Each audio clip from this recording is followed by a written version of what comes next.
My name is Chase Oliver, and I want to remind people I'm a member of the Libertarian Party, and the reason why I say that is because it's once again need to be reminded that this is not a left versus right issue. This is a right versus wrong issue when we talk about Cop City. What you have done is you have betrayed the trust of your constituents. You lied to us when you told this was only going to be $31 million. It's now costing twice that, and even if it were costing half that, it would be a waste of taxpayer money. We already have facilities to train our police, and it would be far less expensive if you just wanted to retrofit that instead of clear-cutting forests to create this facility. If you really cared about fiscal responsibility and using the people's taxpayer money wisely, you would not be buying back $36 million worth of land that you gave away for practically nothing. So I'm here to talk about not just the injustice that Cop City brings, but what militarization of police brings to us. I was in the streets in summer of 2020, when we were peacefully protesting the murder of George Floyd, the murder of Breonna Taylor and others, and it was the Atlanta police who decided to bring the tanks rolling down the street and who decided to call in the National Guard. It was y'all who corralled us. It was y'all who were pepper spraying and tear gassing us. It was the police who were pulling people out of their cars and arresting them for no reason other than the fact they were lost on the night of the protest. And so what does the police get in reward for that? $67 million of taxpayer money to fund your facility? That's ridiculous. I don't think it's right to be giving you $1 until you restore trust with the people. And the way you do that is pretty simple. You do that by by ending qualified immunity for the Atlanta City Police so that we can get our day in court when we're done wrong. You do that by requiring your officers to hold liability insurance. So when they do wrong, it doesn't come out of the taxpayer's pocket from other services. It comes out of the pockets of the police officers who have to pay for those insurance policies. If you want to hold police accountable, there's a lot of ways to do it. But clear-cutting forests so that you can build this facility is a spit in the face of the people who have been out here speaking against it for months and months on end. Take a poll, read the room, listen to the people, and you will see that they don't want this. I also want to speak out against the slander that we are all out-of-towners. I've lived in and around Atlanta my entire life, and I love this city.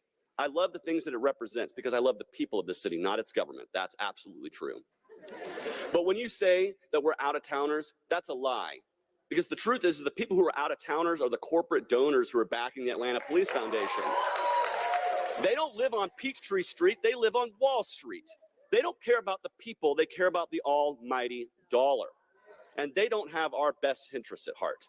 And right now, if you vote for this facility, you don't have our best interests at heart. You're bought and paid for. You might as well be getting your 20 pieces of silver.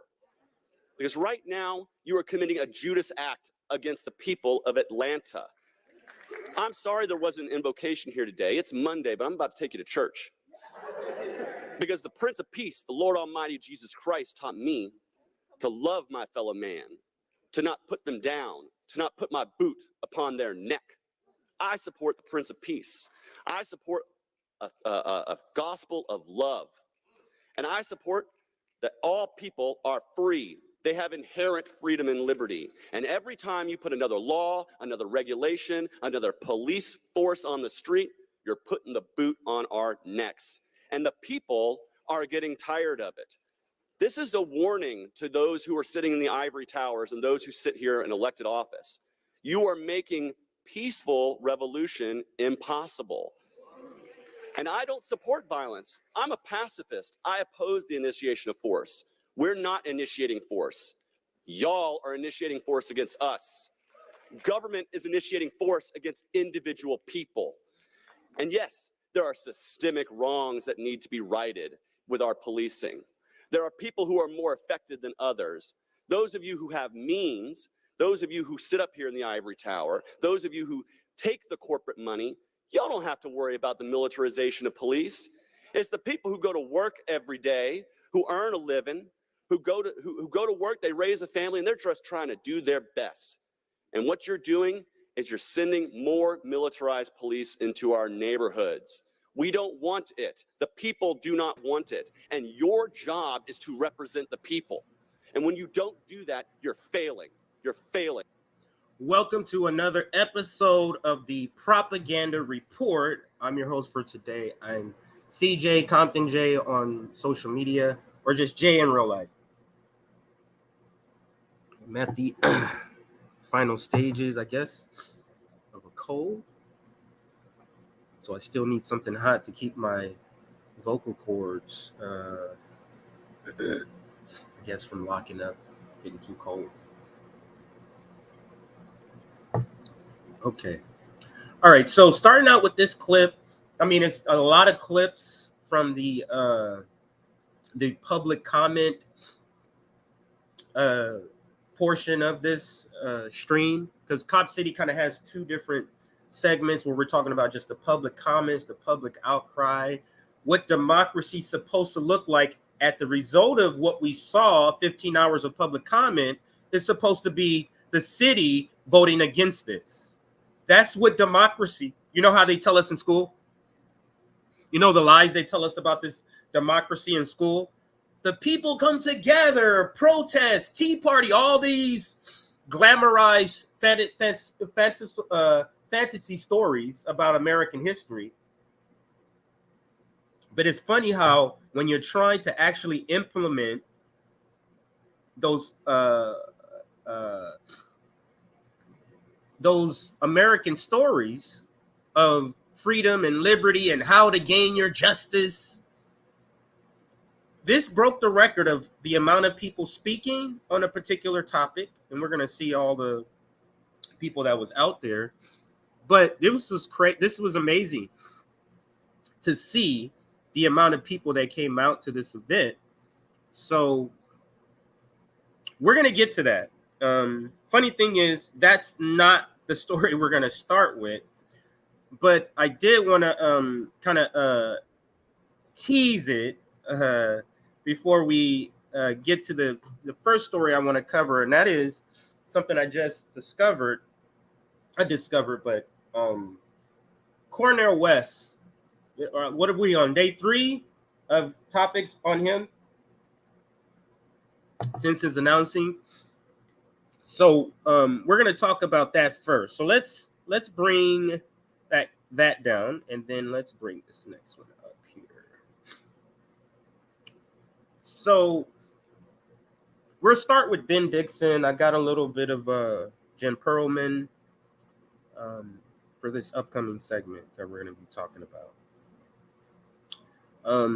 And they both do the same thing where they give super praise to Cornel West, and then they proceed to say how they're not going to support him.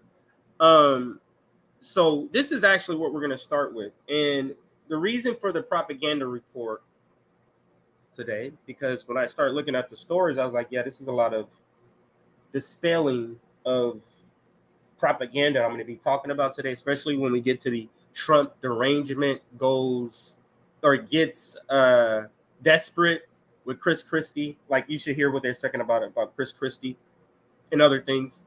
He's polling less than 1%. But he's their savior. But this episode, so it looks like he recorded it yesterday, so it's brand new. Just a portion of it we're going to be listening to. I'm not listening to 28 minutes of Mr. Dixon. So let's listen. Yesterday on June 5th, that he would be running for president of the United States of America, and he would be running on the Movement for People's Party political ticket, the also known as the People's Party, which is a misnomer, but I will discuss the party that he has affiliated with a little bit later. I want to talk about the man, the legend, the myth, Dr. Cornel West, who I consider myself to be a student of Dr. West, and though I've never sat in a lecture with him, I still have studied his work for at least the last 20 years. I mean, I have read his works, I've listened to his lectures, I've watched his sermons, and I am a huge supporter of Dr. West, which is why it pains me to have to stop and ask the question, Dr. West, what the hell are you doing? And I asked that question even at great risk to myself, because of the circles that I run in, a lot of my colleagues and comrades, and quite frankly, a lot of my supporters. support Dr. West and are likely to support his campaign. So I don't want you to think that I take this, what I'm saying, lightly or haven't sat down and thought this through with a significant amount of concern and attention. But I come to this question this morning because of the times in which we live. I really have to pause and ask Dr. Cornel West, a man who I admire so much so that I still, when he came on the show with us about 3 years ago, he was on the show and he mentioned that he had read my book, God is Not a Republican. And oh God. Benjamin Dixon has a book called God is Not a Republican.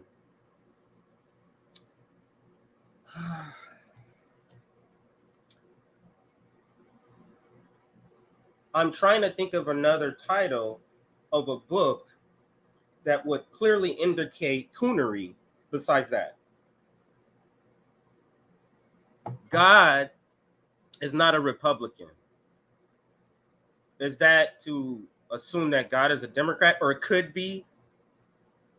The better thing to say is God was a communist, or at the very least, God was a socialist. And I don't mean one of these socialists in the framework of a Bernie Sanders or AOC. I mean a socialist in the true sense of a socialist, the ideological sense of a socialist. But that is a book written purely for red blue game, and that's where these black aspiring capitalists want to be. They want to be the face, because right now we're in a very heightened sense of we need to have diversity, meaning not diversity of thought, of educational background, of economic background, not diversity in that way. Very hollow diversity. And these black aspiring capitalists want to be those faces, want to be the Al Sharptons, selling out the people while being the face of helping the people. Coonery. So when I was listening to this and I heard this book name, and some of you probably already heard this, I don't know, this might be a year old as far as this book, but I heard that, I was like, oh God, that's terrible. That's terrible. But let's continue. honestly, I'm still flattered to this day. So I want people to understand my objection to Dr. Cornel West is not on substance of his character. And it's certainly, I'm sure it won't be on. So he want to make it clear, because Dr. West read his book, this is not a critique of his character. So if he didn't read your book, is that the implication? Or are you just throwing that in there as self-praise? Because that had no use with this story. It didn't even fit in. I don't know why you said it, but there we go. On the substance of his campaign, because I'm certain they're going to be almost one for one. He's going to represent what I stand for. But when we look at the political viability of a third party in this country, specifically the party that Dr. West has affiliated himself with, the People's Party, which is run and founded and run by a white man by the name of Nick Brana. The People's Party that Dr. West is running on is, what is it, just 6 years old. They have no chapters in any part of this country. There are no local chapters that are in position to actually help Dr. West win. Not even win, but to even get on the ballot. And as we look at what happened in 2016, we look at what's going on in the build up to 2024. One of the most valuable commodities for the Republican Party right now, which is so much further than just your regular standard Republicans. We're dealing with fascists who have made it clear that their goal is to eradicate leftism and wokeism and to leave it. What did Ron DeSantis say? We will fight the woke in education. We will fight the woke in the corporations. We will fight the woke in the halls of Congress. So is Ben Dixon attempting to sell or dissuade people out of support for Cornel West based on this culture war talking point of scary Ron DeSantis, or a possibility that he may win. Have you seen the polls, Mr. Dixon? Have you seen the polls that indicate that Donald Trump almost laps Ron DeSantis twice? Something like 56%, and then Ron's at like 30%, something like that. I'll get to the poll later. So don't quote me as that the exact number, but those are in the field. It's almost twice the amount. It's not quite twice the amount. So we're fear-mongering about the second place person. And not only like a close second, not a photo flash second, but a distant second place person, which tells me he's in the lane of culture war and he's not getting out of it to even make the critique of Cornel West running with the MPPs. He's not willing to come out of that shell in the same way that a Joyanne Reed, if you watch her show, she never comes out of her culture war lens. Every episode is through that. And this is, I guess he's one of those. I hadn't heard him in a long time, probably over a year. No, was it a year? Or just about a year was the last time I covered a one from him, and I think it was No Minky Kuntz. It was him and her that was on the episode. So, but let's listen. We will never, ever surrender to the woke mob. We will make woke ideology, leave it to the dustbin of history. It's gone. That's the exact reason why Ron DeSantis is not going to win the nomination.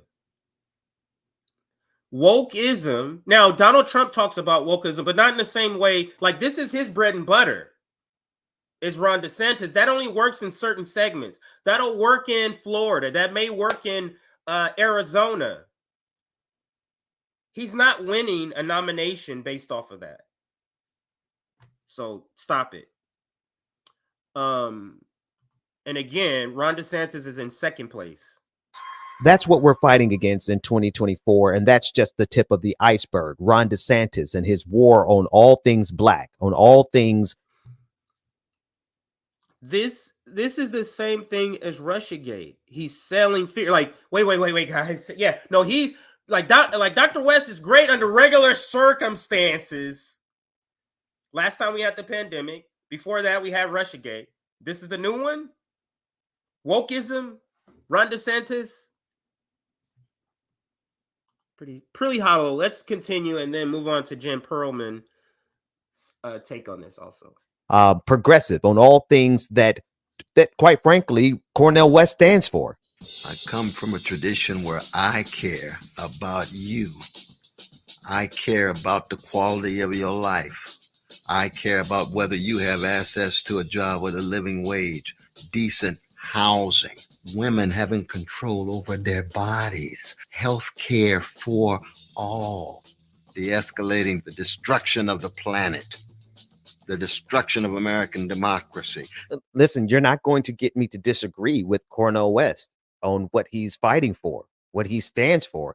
I absolutely agree with everything that he just listed. I'm going to play more of his announcement speech that he gave yesterday. But I mean, as it stands right now, I agree with everything that Cornel West stands for. I just believe and quite honestly know that two things: the party he has affiliated himself with is dysfunctional. It is run by one person who just started that party 6 years ago, and they do not have the ballot access, nor do they have chapters locally. They don't have the organizing capacity. They've never organized anything more than a single protest. That is the extent of the People's Party organizing prowess. And in fact, this is the biggest moment for the People's Party ever. They tried to run a right-wing comedian by the name of Jimmy Dore for president in 2024, but when so he's right wing into his audience. Ben Dixon is just he's so professional managerial class.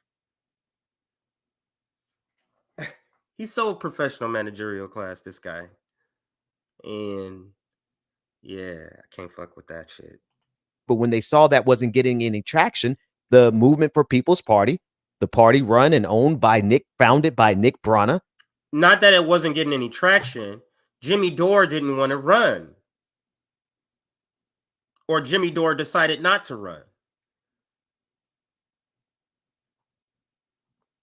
If Jimmy Dore made an announcement, Jimmy Dore would trend on Twitter for sure. He wouldn't make the same corporate news outlets that Dr. West does, because Dr. West is nationally known in corporate media. They went and got Cornel West, whose name is big enough to be the biggest thing that ever happened to that party. Now, you tell me if that party is in position to do anything more than be a sandbag for the progressive movement, to be an aid for the fascist movement at best.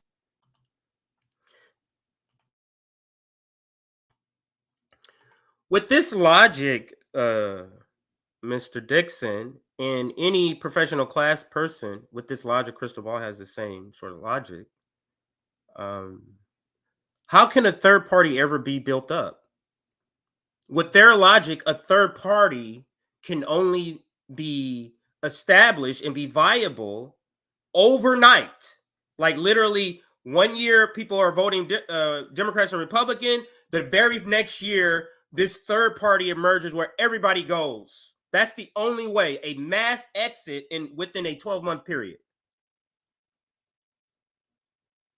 It can't be slowly built up, because otherwise we're siphoning votes. This is essentially the argument that he's getting to.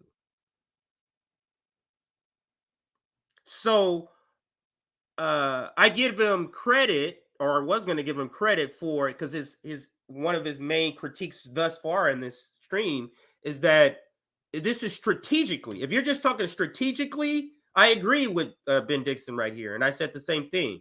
Just forget Nick Brana, forget all the financial corruption of the People Party under Nick Brana. Just strategically, why would you pick a party that's on at best 3 ballots out of 50 ballots? I'm thinking 3 states out of 50 states. 47 states, they're not on the ballot. Why would you do that? So strategically, that is a fair point, and isn't a point that I made myself. But this point that somehow we're aiding fascists, that shit doesn't work no more, man. You used it with the pandemic. You use it with Trump. You get what I'm saying? Like, there's no other scarier person they can sell us other than Trump.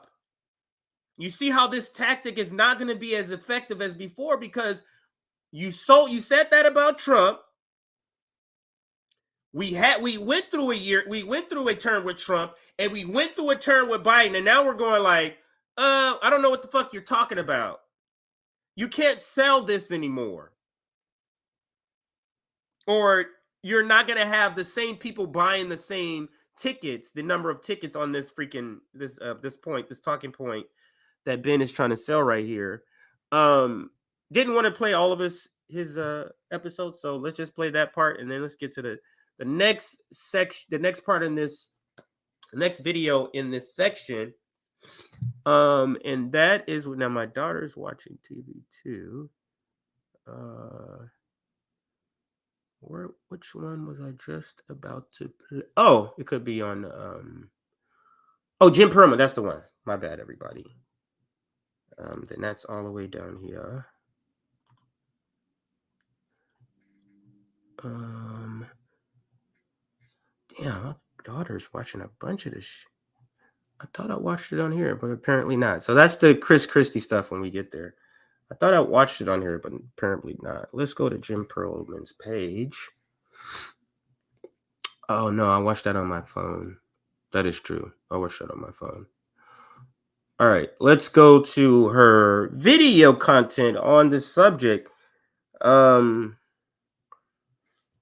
guess, but let's listen. I don't want to, preface the story too much. Where is it at? It's not too far down.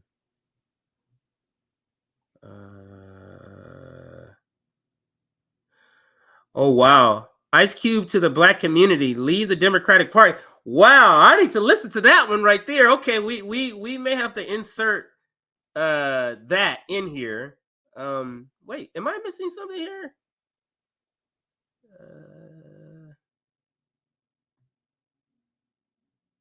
What am I missing here in Cornel West? Wow. Cornel West. I just could have swore I was just watching. It. What happened to it? Hang on a second, everybody. I was watching it on my phone. So let's see what the title is. Maybe I have the title off, and that's why I can't find it.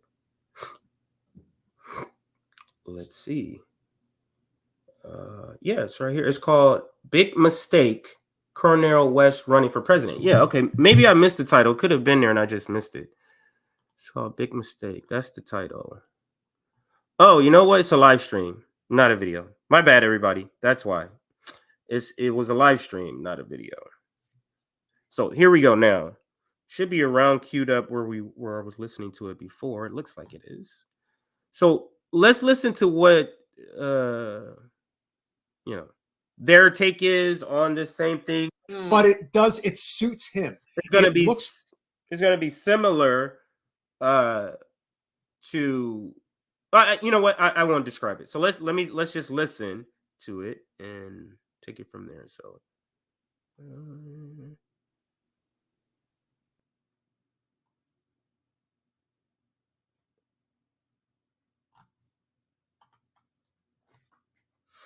and I don't know what kind of ballot access the Forward Party really has yet. I don't know. Fair.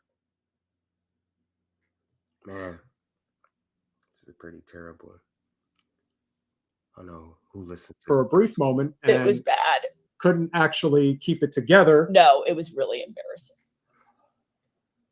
But he is a great man. He is a great scholar, and he is extremely much like Nina. I love him. Yeah, much like Nina Turner. And whenever you hear them speak, you really do get taken to church in a way that is extremely powerful, and it's through love and powerful. Yeah, he's all connection. about that. He's all about that. And Yeah. I have nothing but love and respect for, like, this is not, I'm like, the whole thing bothers me. And that's why when we talk about the left really can't get out of its own way, you're seeing that firsthand right now, because there are many reasons why Dr. West would actually be,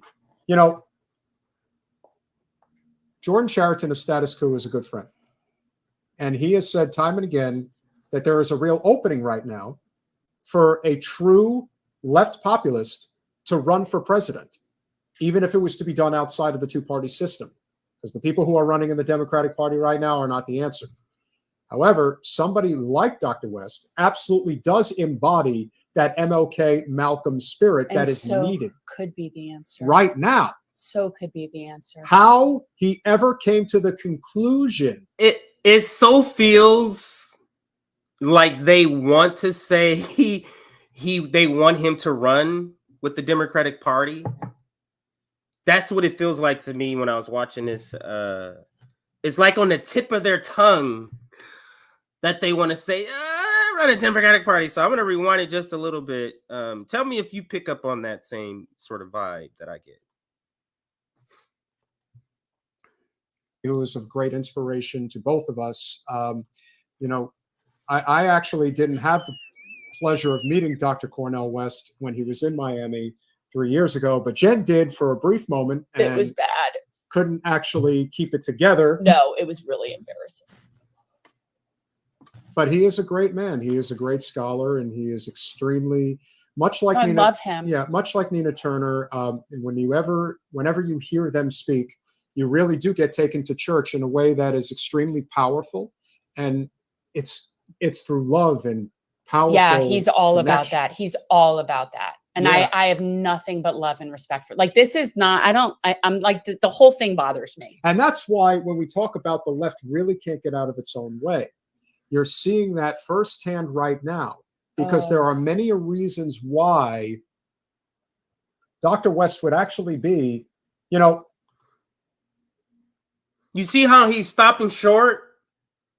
It feels like he understands that could lead to them. What he wants to say is run as a Democrat.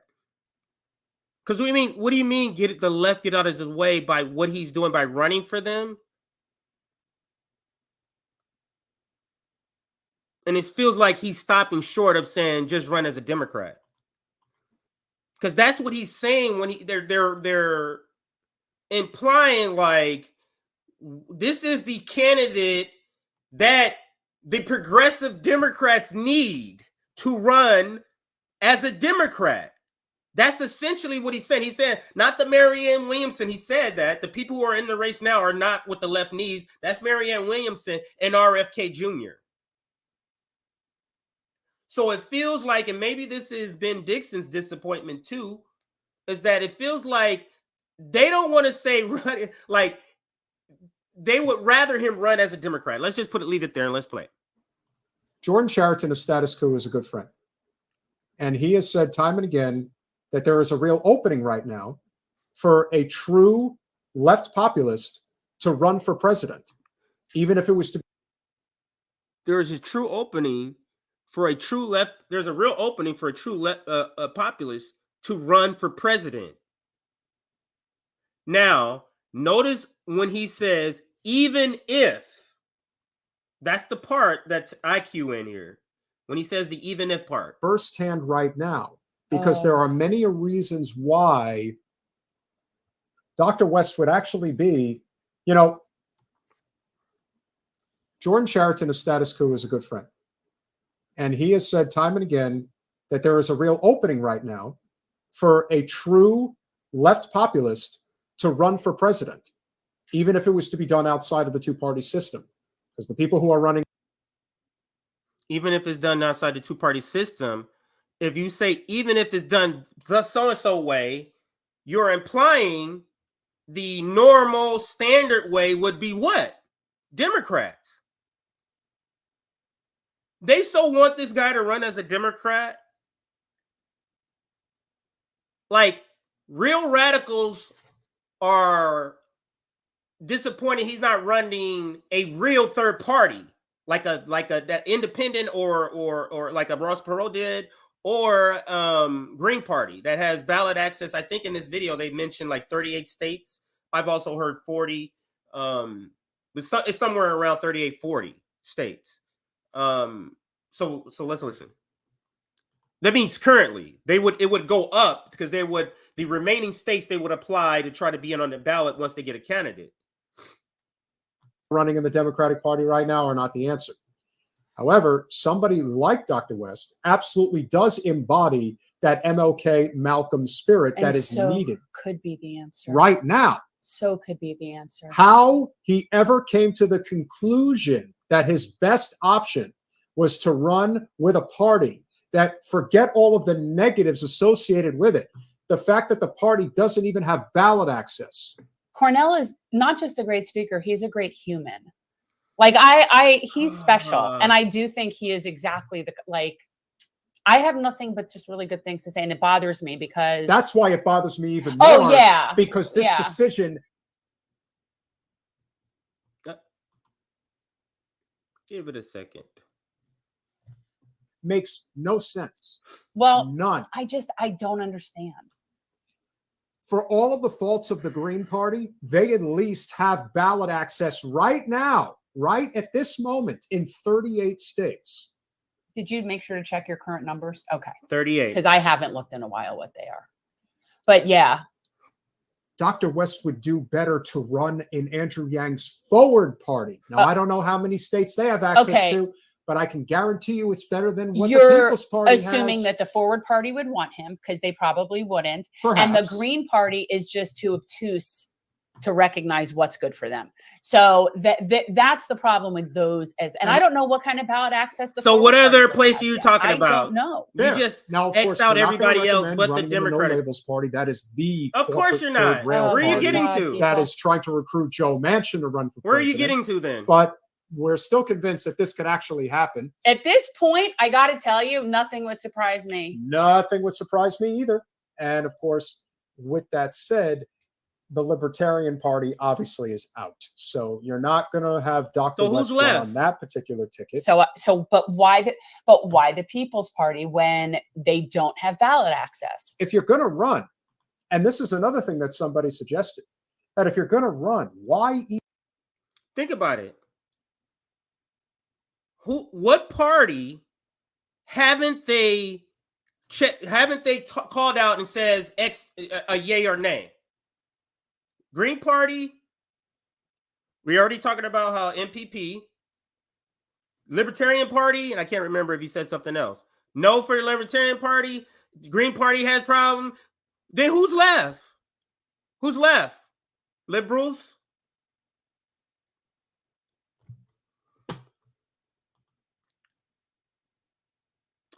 The liberals, what they call themselves, they've rebranded themselves as progressives. They are the white moderate. He is soft massaging, soft pedaling that Dr. West should be running as a Democrat. Isn't that what just happened?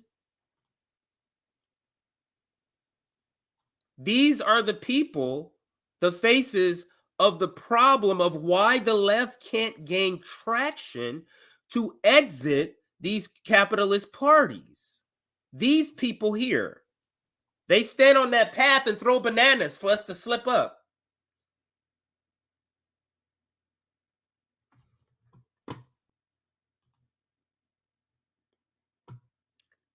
Why aren't all of you, the Ben Dixons, these people and all the liberals, why aren't y'all all corralling them to say, hey, run green, draft them Green Party? Why aren't you saying that? You love him. You believe in all the stuff he's saying. So why wouldn't you push him to do that? Even run under the label of the People's Party when you could just run as an independent and just figure out how you're going to get that ballot access? I don't know. Which I do think requires a lot of money and a lot of signatures. And maybe that's what, maybe they offered him an option to be able to get that. I don't know. Yes. And here's the thing, Sable. I don't even want to mention his name. No. But the person who's running the operation, please. Eventually, where there is so much smoke, there is inevitably fire. Can't ignore that. You're just saying it's Nick Brana. It's not 2, 3, or 4. It's many. And do not forget that a person who has spent a lot of time, effort, and money propping up this party is Jimmy Dore. And Dr. West really likes Jimmy. Now, maybe there's a relationship circumstance here where he feels obligated to do this because Jimmy says he's committed to donating hundreds of thousands of dollars to see this through. I don't see that. I don't see Cornel. I don't see that. Left, we know what is. This show is where he provides all the detailed content, and then she just comes in and go, yeah, like has a little. She has she gives the emotion. He gives the detail, and then he goes emotion. You know what I'm saying? That's what this whole dynamic is about. That's how they run their show. That's what it seems like it's been about so far. So let's go to the next thing. I wanted to show Dr. West to close out this segment. I wanted to show Dr. West on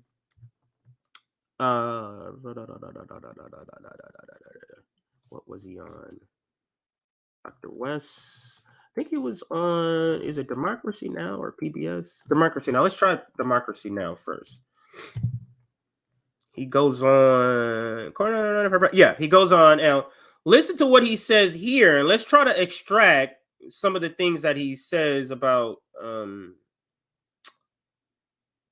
other parties and him running. So let's get. Oh, what's happening here?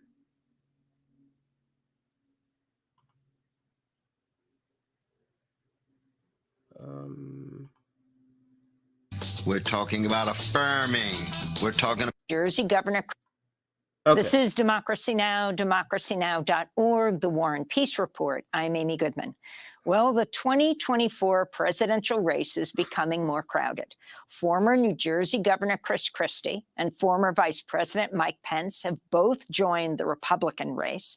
Meanwhile, the philosophy professor and civil rights activist Cornel West has announced he's running for president as a candidate with the People's Party. In a short video released Monday, Dr. West criticized both the Democratic and Republican parties. We're not talking about hating anybody. We're talking about loving. We're talking about affirming.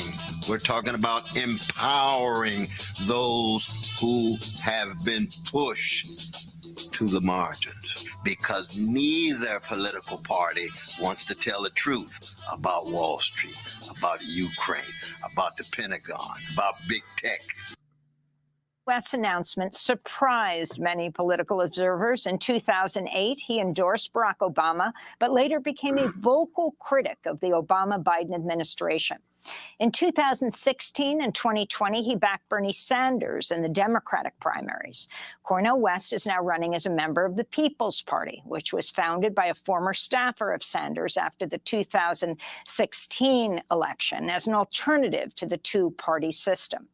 This will be the first time the party has fielded a candidate for president. According to the New Republic, the People's Party has ballot access in barely a handful of states. Dr. West is one of the nation's most recognized public intellectuals. He's a professor of philosophy and Christian practice at Union Theological Seminary. He formerly taught at Princeton and Harvard universities. He's joining us now from Irvine, California.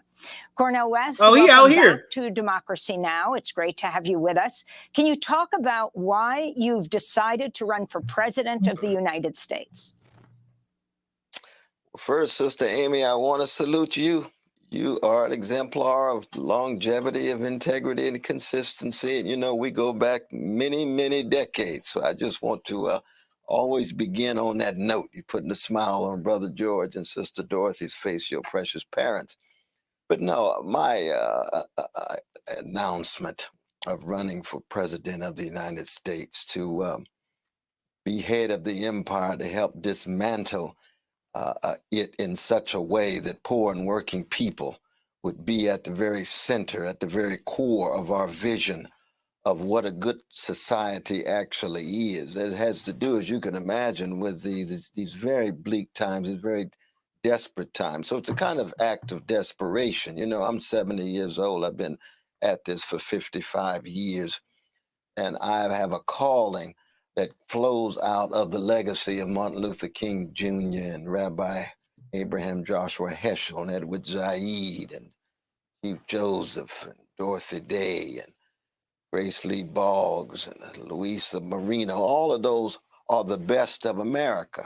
And I think we're at such a low point that America needs to be reintroduced to its best. And its best has always been the movements for justice, the struggles for freedom, the solidarity based on a fundamental commitment to the dignity of those Sly Stone calls everyday people. And there's no doubt in my mind that the two-party system now is a major impediment for the empowerment of poor and working people.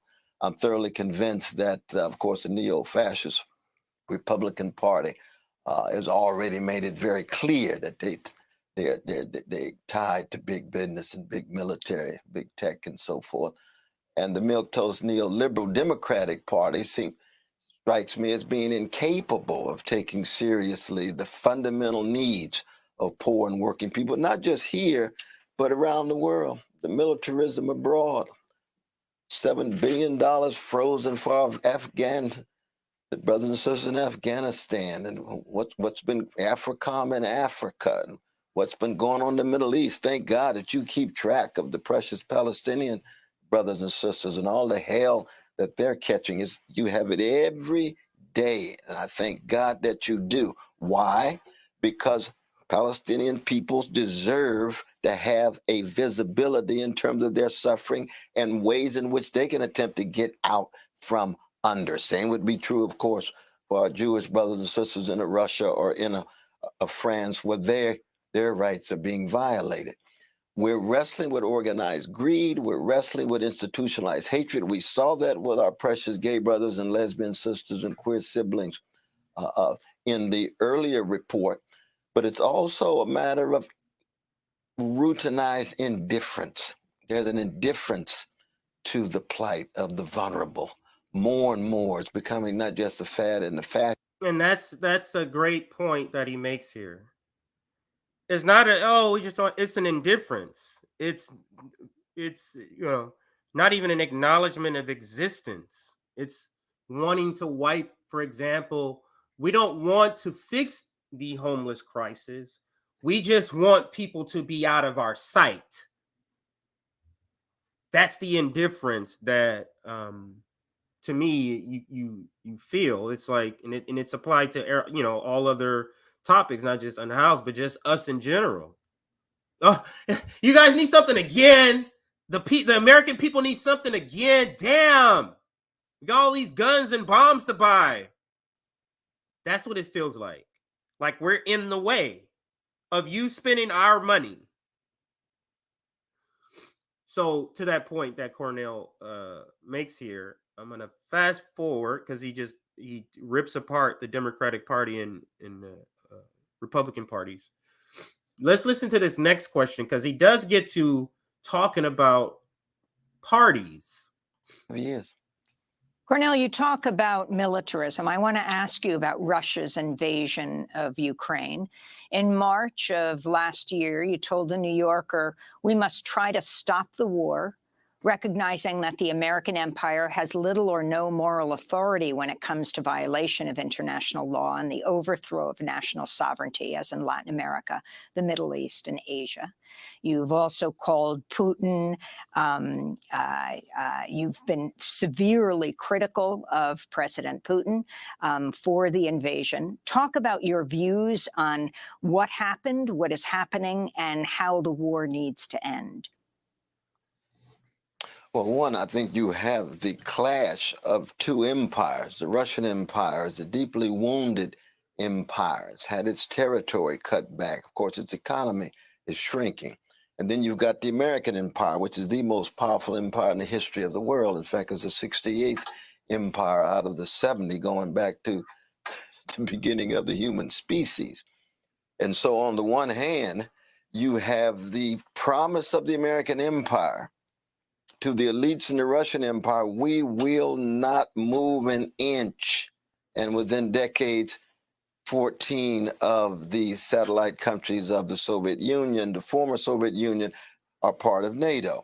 There's missiles right on the borders and boundaries of the Russian Empire. Now, we know empires behave like empires. I mean, if there's missiles in... What strikes me as I'm listening to Dr. Cornel West is that the person who has the best critique of the empire, the best analysis, and who can express it the best is the one who's saying, I'm going to rub two sticks together to win this presidency. And that's what he's doing by picking the People's Party. That is so frustrating to finally get a candidate like him and to pick this god-awful party.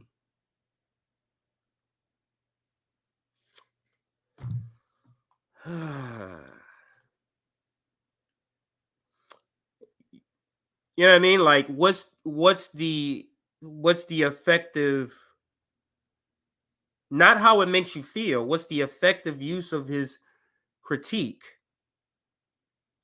if you're not on the ballot in 47 states? No, we're waiting for a candidate first. No. Green Party is on 38 ballots already. They don't have a candidate.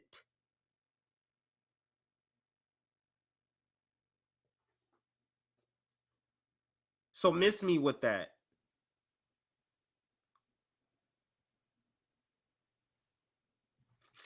So let's continue to the next question she gets to here, so that we can cover as much ground as we can. Right about, hold on a second here, everybody. I want to make sure I don't skip the part that I was looking for. That wasn't it. I think it's this next one. Yeah. Right here. Let's go. He chose you as one of the people to write the Democratic Party platform. Have you talked to him about your campaign, you deciding to go outside the two-party system? He ran as an, although he... Let's go back just a little bit to get more context of the question here. Right here. Cornel, you were a surrogate for Bernie Sanders. In fact, in 2016, he chose you as one of the people to write the Democratic Party platform. Have you talked to him about your campaign, you deciding to go outside the two-party system? He ran as an, although he is an independent and a socialist, he ran inside the Democratic Party. And has he given you advice? No, I haven't talked to Bernie recently. We just did a wonderful event based on his wonderful book with Brother John Nichols there in Brooklyn Academy of Music. We had a wonderful time, Sister Jane and my beloved wife, Anahita. We had a wonderful time with him. And Bernie will always be my brother. I've got a forever love for that brother. We just have disagreements. I don't think he would be surprised, though, because I of course, supported the Greens. Sister Jill Stein, after I supported him, just like I'd gone back to the great Ralph Nader. And a lot of people try to view those two as spoilers. They're not spoilers at all. You had mediocre neoliberal candidates who could not galvanize the public, so you don't blame it on the weaker parties. And we will never actually be able to deal with the escalating fascism in America with milquetoast neoliberalism. You just end up with caretaker government. You end up with postponing the collapse of democracy, as my dear brother Jeff Stout says. Well, you have to get at the roots of fascism, which means I'm going to Trump country, Sister Amy. I'm going to talk to those white brothers and talk to those white sisters and say, quit scapegoating the most vulnerable. Let us confront the most powerful. I don't have a minute for any kind of xenophobia, but at the same time, I know you're catching hell. I know many of you have been... You hear that? You hear what he just said there? Which makes it, I almost want to cry that he's running with the MPP. See if you catch what he says here. See if you catch what he says. Scapegoating the most vulnerable. Let us confront the most... Oops. Now, listen to his approach of how he would talk to the white working class versus what the boutique left, NATO left does to talk to the white working class. Just call them racist. Listen to what he would say, do. I'm going to talk to those white brothers and talk to those white sisters and say, quit scapegoating the most vulnerable. Let us confront the most powerful. I don't have a minute for any kind of xenophobia, but at the same time, I know you're catching hell.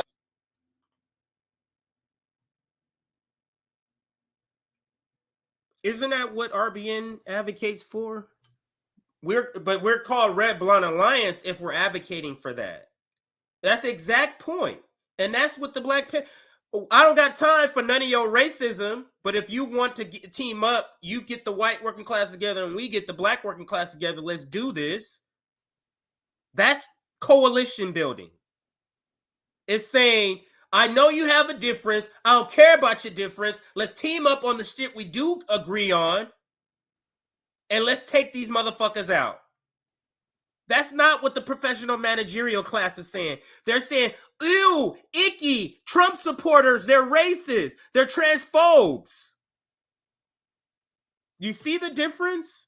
And to see why it makes it even more heartbreaking that he's running with the MPP, because this sort of approach to the white working class is what's going to get something done. The white working class doesn't need to hear, you're this, you're that, you're this, you're this. They just need to hear, listen, I don't care about the differences. You believe that? I ain't with that shit. But let's go take out these capitalists that's making your life a living hell too. That's the message. Hell, I know many of you have been losers in corporate globalization. You've been pushed against the wall by big monopolies and oligopolies. You have difficulty trying to engage in any kind of unionization. You have to transform and transpose and filter your fears through different means rather than following a neo-fascist Pied Piper. We got to be able to speak to these folk directly and as fellow citizens, and I plan to do that. Now, of course, you can exit if you don't like the conversation about MPP. I will always have a focus on MPP until Nick Braun is gone. But if you don't like the conversation about it, you're more than welcome. You're actually encouraged to exit stage left. Of course, I come out of the black tradition. And so I've got to wrestle with my own black bourgeoisie. I got to wrestle with my own black. Yeah, you do, because there is some critiques about his own black bourgeoisie and the way that he's calling, for example, like she's some sort of freedom fighter, and when she's spewing Russiagate shit. Also, when he's calling people like what do you say, John Frump or somebody he worked with, when he was mentioning Bernie Sanders, like these people aren't good people, and he's coming from a Christian background like my mom, so he's trying to see the good in everybody. That's him, and it's not me. But we need to be able to call a spade a spade. We need to be able to call what it is. Politicians who reinforce the neoliberal hegemony in the black community. And I got to do it lovingly, but I'm going to do it in a very direct way that they in many ways have given up on the legacy of Martin Luther King Jr. They've become intoxicated too often with the felicities of. So what I recommend, I'm going to stop here so we can get to the other topics. We should start a movement to push, to draft, I don't even know what it's called, to draft Cornel West away from MPP. That's what we need to start. Somebody make some graphics, make some memes. We need to get the word out to Cornel West, and Sabby's going to be talking, and he's going to be coming on RBN too soon, I think next week. So he'll be making the rounds. We'll be having him on as soon as we can get him. I know he's going to be on the Sabby show. It's not tonight. Yeah, tomorrow. Yeah, tomorrow. And then we'll be having him on RBN on the flagship because Sabby's her channel is also part of the RBN network. But on the flagship, the main channel, this channel, not sure of the date yet. So stay tuned for that. Maybe that's something we can. But this is what I think we should be doing. In the same way that they tried to draft Jesse Ventura back a while back. Who was the other one? I think there was a draft Tulsi too. I remember the draft Jesse Ventura. There needs to be not really a draft. I don't even know what you call it because he's already running. There just needs to be a change. And to me, if he's running MPP, if you're going to take on the task of building this party, there needs to be a movement to get Nick Brana out of leadership and his father. So there needs to be a push to get Nick Brana out of leadership and his father if you're going to stay in the MPP, or there needs to be a movement to get him into the Green Party nominating process or independent or run as an independent. Now, I have no fears that if he ran in the Green Party nomination process, he would win. I have zero fears in that. For those that may say, well, he has to go through the process and voting. Please, please, please stop. So it'll be like, you wouldn't think Bernie Sanders is going to win. Really? Really? You don't think Bernie Sanders would win the primary? Like, stop in the Green Party. So just stop. So I mean, I didn't want to play too much of it to decipher more about what he talks about the Green Party, but I did catch wind that in this interview he does talk about wanting to or willing to and openness to with working with the Green Party. So maybe we can get a Jill Stein, Dr. Jill Stein, or Ajamu Baraka, if you can reach out to him, to Cornel West. You know, I'm trying to think of people that is at his same stature in the public space that he would take great listen to. I think a Jamu Baraka and a Margaret Kimberly would be that sort of voice for him. All right, so let's move to the next story. We kind of jumped into that. No shout outs to what was I going to say? No announcements is what I meant to say. So let's do that now. Let's go through some announcements and then get to the next story. Here's our Substack. Make sure you join our Substack so you get notifications when we go live. And let me see here. We got Rumble. What's up, everybody on Rumble watching? What's up, everybody on Twitter? Everybody on Rockfin and Twitch. We are now streaming. We used to only stream to 3 platforms at a time. I think we're doing 6 now. So welcome to everybody who's watching. The next thing is, if you're on YouTube, we do have memberships for those that are interested. Here is our website, revolutionaryblackout.com. This is where you can go and check out some of our, actually, I can bring it up in the screen. You can check out our website, strategize nationally and organize locally. That's sort of our mantra, our story, some pictures, what we believe on in our latest clip. So that is our latest clip that was dropped earlier today. You can also check out some chapter information along with some of the goals. And now these are the goals combined. If you combine everything among all the 5 chapters, this is the list of the things. This doesn't mean every chapter will be doing each of these.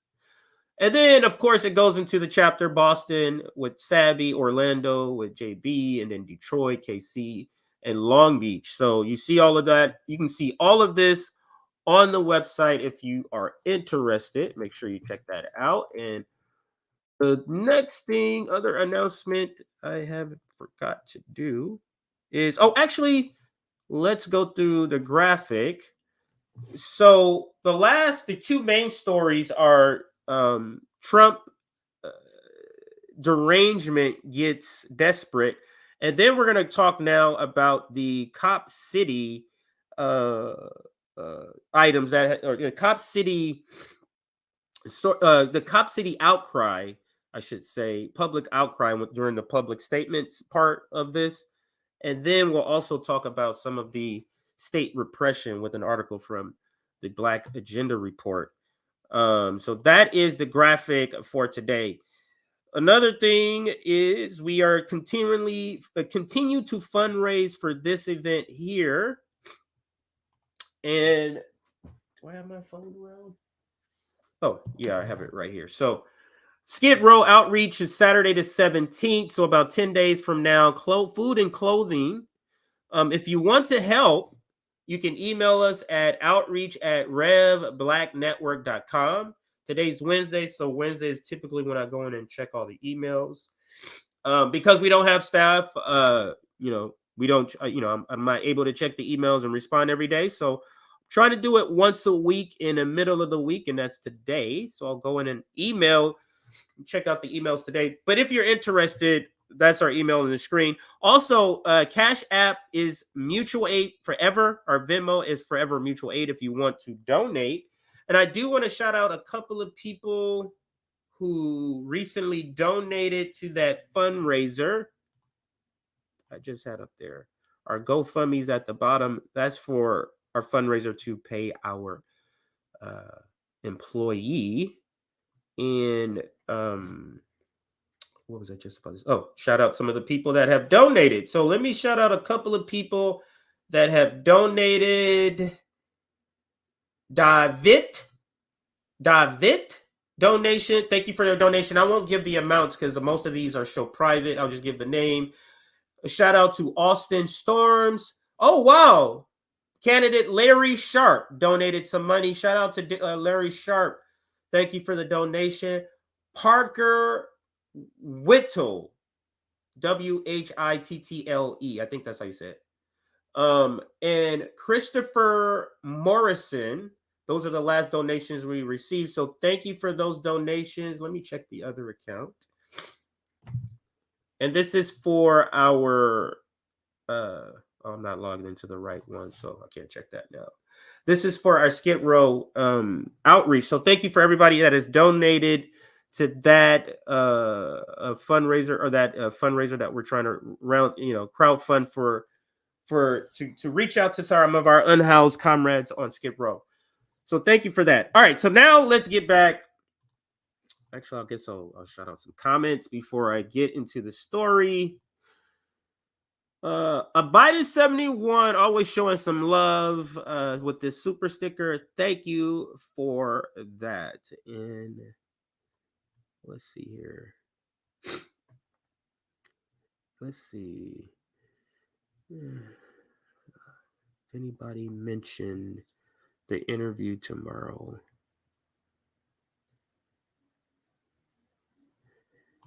Yeah. Oh, so this is a good question. We stream it on multiple platforms because we don't know what YouTube is going to do. So this is kind of like a backup. It's kind of like a backup. That's why we're streaming on multiple platforms. But it all shows here. So it shows whatever the total amount of people seeing. This is over all the YouTube platforms is what you're seeing. Okay. Over all platforms, I think we're at about 500 people watching. Rome busy doing work. Yeah, he's the one that does the least amount of streaming because he's the one who's already built his infrastructure of being out in the community.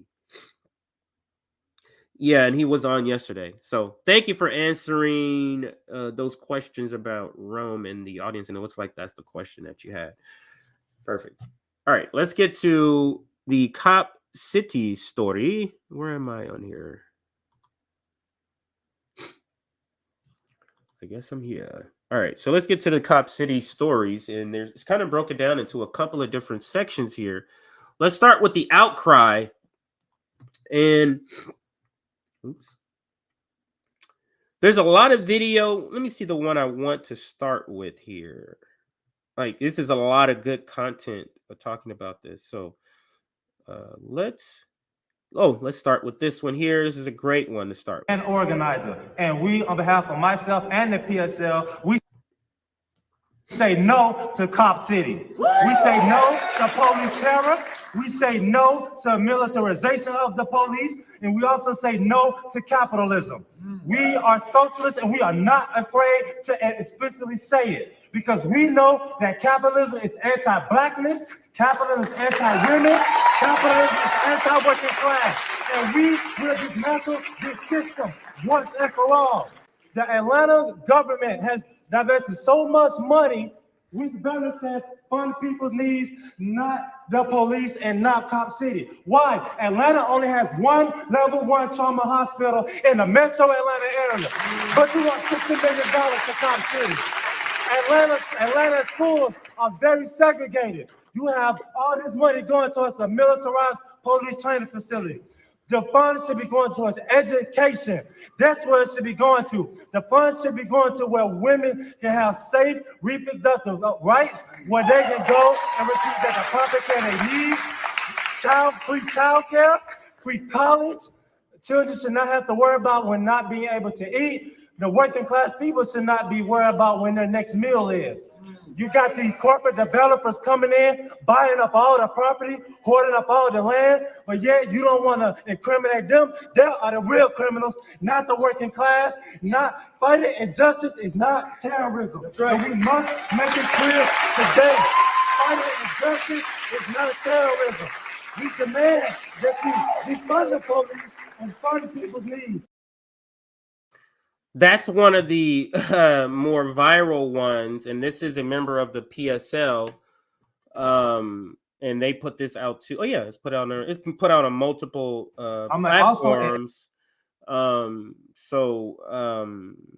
Let's listen. So that's a great one. Let's listen to another one. Educated. This one right here. We'll listen to also. Oops. I hit the wrong part of that. So I meant to hit here to bring up the video. All right, so let's listen to this one on public comments also. First responders that have an image problem. Firefighters, EMTs, nor hero units have an image problem. Firefighters don't respond to fire alarms with flamethrowers and get upset when they're told to use water. There is no war on police. There is no such thing as a blue light. The thin blue line is a tantrum of immature and petulant adult children. If your egos are too fragile to accept the rightful criticism of your tactics, then quit. If you can't do your job without somebody constantly hovering over your shoulder, then say it. We'll hold your timid hands at every step. You've already forfeited any career aspirations you may have had. We live here. Y'all have made it abundantly clear that y'all just work here.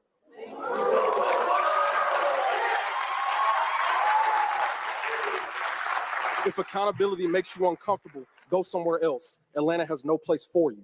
The police have shown time and time again that the training they've been given isn't interested in de-escalation, conflict resolution, or preservation of life. If I had 57 bullets, I could assassinate every member in this chamber with 3 shots each and still have 9 bullets left over. I dare any single one of you to tell me that you believe that is justified, reasonable, or acceptable as standard operating procedure. Wars have been fought over much less. What's the difference between a bullet and a cop? If a bullet kills someone, you'll know it's been fired. If you have a problem, call the police, then you'll have 2 problems: money or violence. You seem to only respond to these 2 categories, using one to beget the other.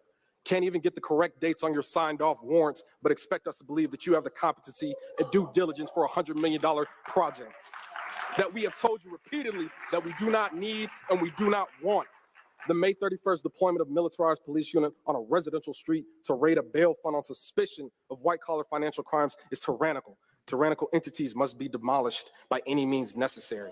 You have the option to resign willingly, be cast out politically, or be removed violently.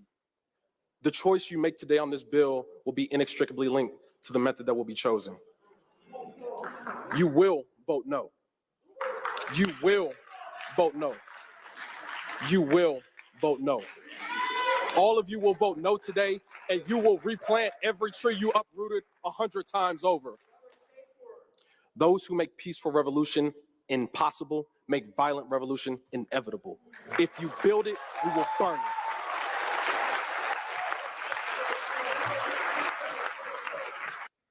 If you build it, we will burn it. Now, now just overall looking at these public comments, 15 hours of public comments, the most ever seen for something like this. How is this not a illustration of how this is not a democracy? Isn't this a clear illustration of how this is not a democracy? When you have 15 hours of public comment and the city what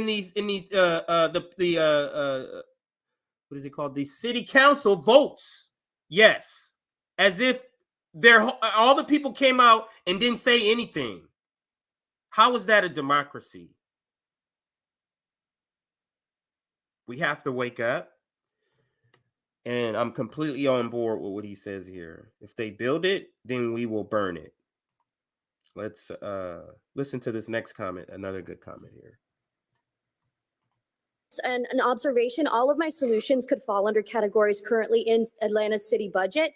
I live in Edgewood, and here are all of my sources there cited. Let's analyze the facts critically and without emotion of how we can protect people. Cops deter crime, right? Wrong. A 2014 study found no relation between the number of police officers per capita and perceived arrest risk. Conversely, trial of street lighting in New York reduced outdoor nighttime crimes by 36%. If you want to protect the people of Atlanta, invest in lighting our streets, not in Cop City. A study in 2019 found that helping people who are experiencing economic uncertainty reduces arrests for violent crimes by 51%.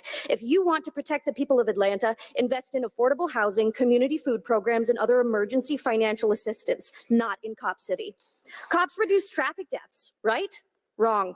Two 2021 studies found no data to show that traffic stops or police manpower decreased fatal crashes. If you want to protect the people of Atlanta, invest in sidewalks, safety education, improved urban design, and road repair. Cops keep bad people in jail, right? Wrong. Cops keep poor people in jail. According to a 2022 ACLU study, 10% of people incarcerated in Fulton County were held because of inability to pay bail. Before they've even been convicted of a crime, these folks have to endure the same deplorable conditions that led to the murder of LaShawn Thompson. If you want to protect the people of Atlanta, focus on rehabilitation, invest in diversion programs, and ensure that they're used. In the first half of 2022, police opted to incarcerate 312 folks who committed diversion-eligible misdemeanors instead of using diversion programs, which are 10% more effective in reducing recidivism. Paragraph 1 of the Georgia Constitution states that all government originates with the people and is founded upon their will only. Funny, it doesn't mention the will of corporate interests. We are the people, and we are telling you to stop Cop City. And the city council said, fuck that shit, and voted for it anyway, because we don't live in a democracy. When you're seeing the evidence for yourself, literally in front of your face, let's just go with it, what you see, instead of don't trust your lying eyes, right? Let's listen to this here from Kamal from Black Power Media. Constitution allows for a ballot initiative. We see that as the next legal mechanism in order to get Cop City built or stop from Cop City from being built. So that is what we're trying to do. There's going to continue to be.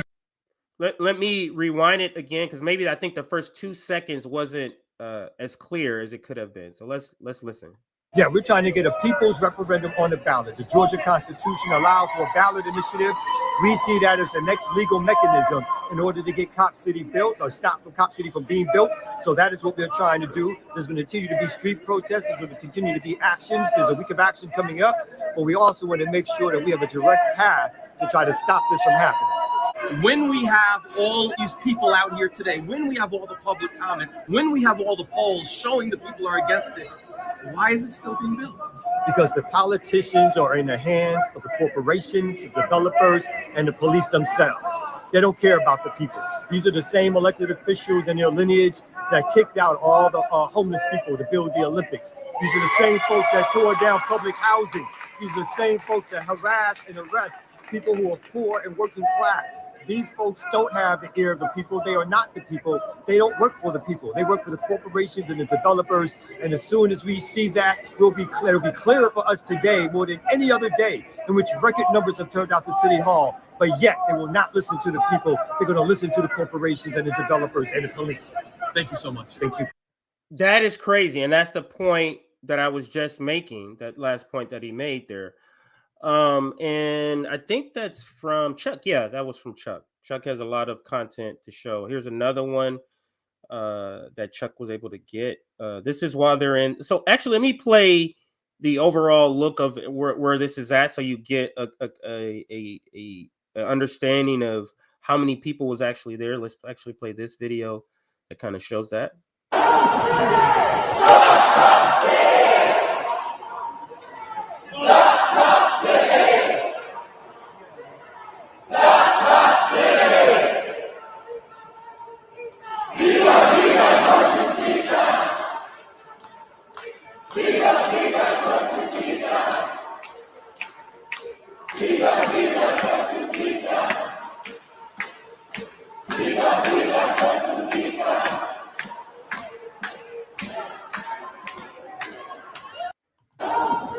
You mean to tell me this is what democracy is supposed to look like?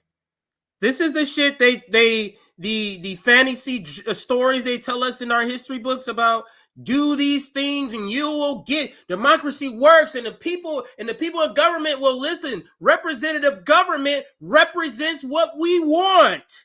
And the city council said, fuck every last one of you here, motherfucker. We're voting for this shit.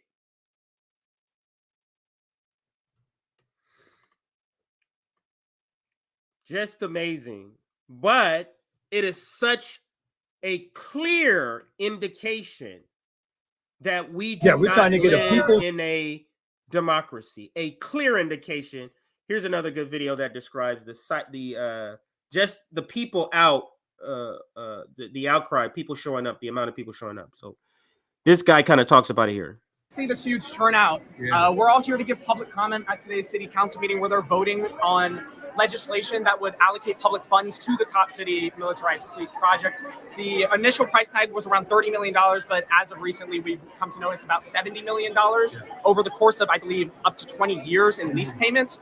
So we're all out here to use the civic process to voice our dissent and show the city council that Atlanta doesn't want Cop City. I mean, you can see this. Like, this is historic. Like, we're all out here.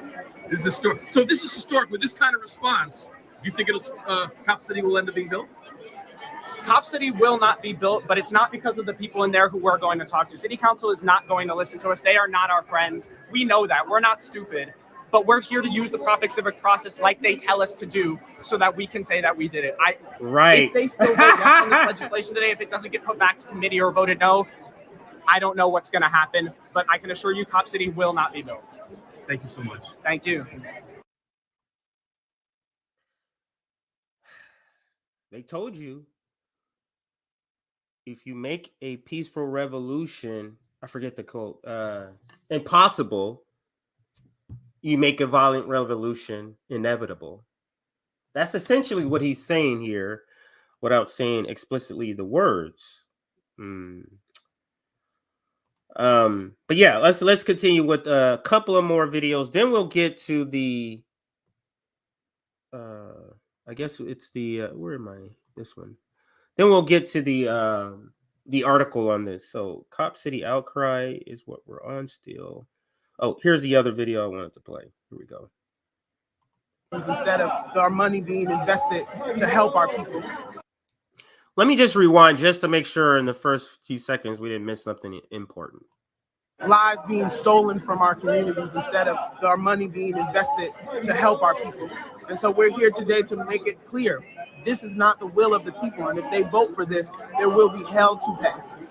So if it's not the will of the people, we've seen the polls, we've seen the public comments. Why are they moving forward with something that the people don't want? Because politics in Atlanta uses the civil rights movement as a wedge. They pimp the civil rights movement. These leaders on city council and in the mayor's office use quotations by Dr. King and talk about this commitment to civil rights while putting a veil over people's eyes around what they're really doing and how they are standing diametrically opposed to what these civil rights leaders actually stood for. We have pictures of Frederick Douglass up here in City Council, up here at City Hall. We have Harriet Tubman. They were abolitionists.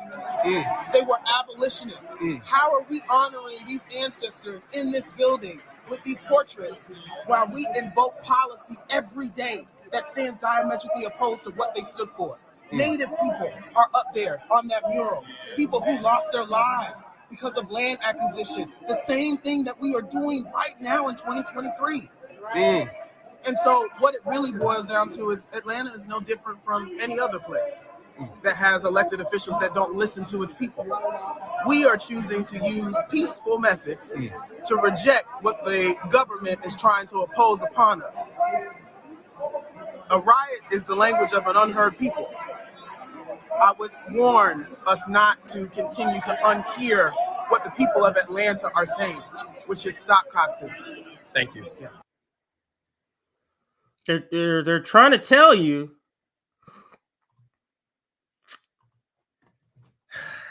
All right, so let's continue. Let's continue with I think I may have one more. I think I have one more video I want to get to. Not that one. That's the one we started with. That's the one I just showed. Okay, it's this one. Here we go. And then we'll get to the article here. When you arrived at the Atlanta City Hall to give your public comment, can you talk about the different level of security and protocol to enter the premises that you'd ever experienced before? Just describe the scene for us and then what you said. Most definitely. Well, first, let me start by saying thank you for having us on the show today. And when we entered Atlanta City Hall, we were met with bomb dogs. We were met with officers donning AR-15s. We had folks in riot gear.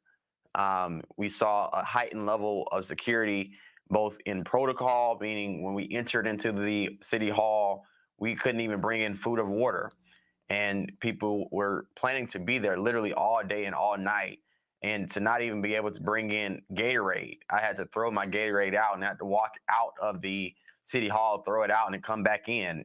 And you know, it took a miracle essentially to be able to even bring pizza in towards the latter portions of the afternoon and into the evening. And we saw law enforcement officers really on every single level of the city hall in the inside of the atrium. And so I had never seen that kind of activity in which our law enforcement response would essentially, you know, criminalize in some ways what we were trying to do, which was to lift up the voice of the people. And Reverend, I wanted to ask you, the mayor of Atlanta has claimed that much of the opposition is from outside agitators and a white movement. Could you talk about your own history in Atlanta and why you got involved in this movement? Oh, for sure. I'm a sixth generation Atlantan. In fact, my grandmother's granddad, his dad, purchased property in the heart of the west end of Atlanta off of Finley Avenue for essentially $83 without a mortgage. And so our family has been in the heart of Atlanta for almost a century. And so, and I'm talking before the Emancipation Proclamation, and several dozens and hundreds of other people. In fact, almost every single person that we saw and heard from last night and yesterday afternoon was from Atlanta. Now, granted, there are people who are not from Atlanta as well, but who cares? Because at the end of the day, what we're fighting for is liberty and justice for all, which they pledged their allegiance to for the flag of this yet to be United States. And so if there's injustice anywhere, there's a threat to justice everywhere. And unfortunately, again, democracy has failed us because that is just simply not the case. And so when I think about what the mayor said, in fact, I'll even tell you, is that the mayor's mother taught my grandmother how to do hair, which taught my mom how to do hair. And so when I think about how I got involved in this work, and I'm seeing what's happening on the ground each and every day inside of our facilities, I'm seeing, you know, children and college students pulled out of cars and being tagged and laser, I mean, not laser tagged, but essentially targeted for being at the wrong place at the wrong time. I'm seeing people die, literally die at the hands of law enforcement, both here in the city of Atlanta and surrounding these counties and these communities. Because this is not just about the city of Atlanta. We're going to see departments and agencies all over this nation send its people, send its law enforcement and first responders here to train on urban warfare. And what we saw last Wednesday, what we've seen over the course of the last few months as relates to domestic terrorism charges is concerning and is exactly the kind of reason why we stand in complete opposition to this project.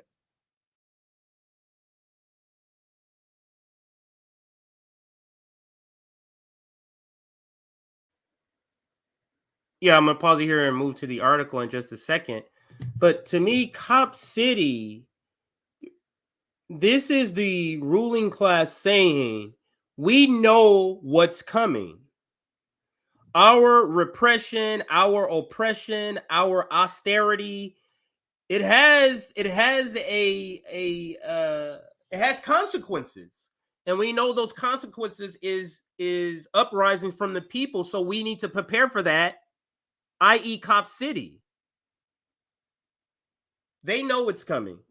They saw the George Floyd protest and they said, oh, you see that worldwide protest? We're not prepared for that. Let's read the article. Now we're going to shift more from the public outcry to... Actually, I could have kept that up. Let's go back. Because I'm going to go to my bookmarks before I go to the article. So before I go to the article, let's go to this, because I want to show the video first. This is military-style police in Atlanta invade a house to look up lock up three people in charge of a legal fund that helps Cop City protesters get bail out of jail. This is a brazen assault on U.S. Constitution. Let's watch this now. I'm sure a lot of you have seen it. We'll let it loop. But this is insane. This is insane. This is for essentially like desk workers, people who operate like this is how they're going to get them out of the build, out of their place. This way. They're not. This is a ruling class that's saying, listen, we know there's urban uprising that's on the horizon, and no one is going to stop us for preparing the state to combat that. Nobody. Not you, pencil pushers who are helping to get people out of jail either. It's absolutely just such repression. And that leads us to the article with the same name in the title. And this is coming from the Black Agenda Report. State repression targets the Stop Cop City movement. And there goes Kamal. He's out in Atlanta. Which is why you see him in the faces a lot, because he's out there. He's one of the forefront of this. And it says, the caption says, Kamal Franklin of Community Movement Builders. He's also part of Black Power Media. But the Community Movement Builders are the people who's out. That's the organization that's out on the ground over there. And other organizers announced a bail referendum effort at a June 7th press conference. So they're going to try to, and he spoke about this in the video we talked about, they're going to try to get a bail referendum on the ballot. Could you imagine? You're going to see the people who are going to come out against that. Watch and see who's paying for that. Let's see. But let's read the article. Let me see if I can blow it up without it blocking too much here. I can't. I think it's one of those websites where you can't blow it up that much. All right, so let's read. Cop City is an effort to in an effort to ensure that state violence will bring the most draconian methods to bear against Black people. State violence is also being used proactively in an effort to end opposition to this creation of Atlanta's white ruling class and their errand boys and girls who are ostensibly control a fake mecca for Black people. She's talking about the Black coons who control this city, who are going along with this. That's how she's describing it. Quote, the politicians don't care about the people. They don't work for the people. They work for corporations, the developers, and the police. The Atlanta City Council ignored the largest mass mobilization ever because the corporate-funded Atlanta Police Foundation controls them. That's a quote from Kamal Franklin. Atlanta, Georgia is no Mecca. The idea that it is good for Black people, the good for Black people city, is a lie. Atlanta is little more than a glorified plantation where powerful white people give directions to the Black people they choose to be overseers. The power of the latter group is severely limited, of course. They can always be counted on to act on behalf of the white power structure they serve. Remember, it was Keisha Bottoms who was the mayor. Now it's somebody else, some other coon who's the mayor. No one should be shocked that members of the Atlanta City Council listen to hours of impassioned testimony from their constituents opposing what they call a public safety training center, yet still vote to approve an initial $31 million expenditure by a vote. Sorry, had a thing pop up. By a vote of 11-4, the center is commonly and more accurately known as Cop City, and thousands of people have mobilized to keep it from being built. In the days before the vote, the degree of official perfidy was revealed with the public was revealed when the public were informed that the estimated cost of the center was more than double what they were told. The cost to the city is 67 million and not 30 million, and not the 30 million figure that had been stated ever since the project was announced. So now, I'll pause here. So now Cop City is no longer 30 million, 31 million. It is now 67 million. And that's stated by that PSL member in the first video I played in the Outcry section. There's one trauma hospital. But the city has $67 million to give for this training center. The PSL member also mentioned about the schools needing improvement. But we have $67 million for this police urban warfare training center. Just truly absurd. Let's continue with the article. The state of Georgia and their Atlanta lackey spun into action after the budgetary fraud was exposed and arrested 3 organizers of the Atlanta Solidarity Fund, a bail fund used to support protesters who have been arrested. The city and state have mobilized brute force, killing one protester, Manuel Tehran, with 57 bullet wounds and charging others with terrorism. Before the bail fund arrest, 3 other organizers were charged with felony intimidations of officers when they shared already public information which identified the killer cop, the killer police. Now, pause here. Where is the Democrats? Where are the National Democrats on this? Where's the where's the Congressional Black Caucus on this? Where's Stacey Abrams on this? Remember Stacey Abrams, who had a problem with black male voters in Atlanta? She's silent on this. Maybe this is why you didn't have the support you needed from black male voters.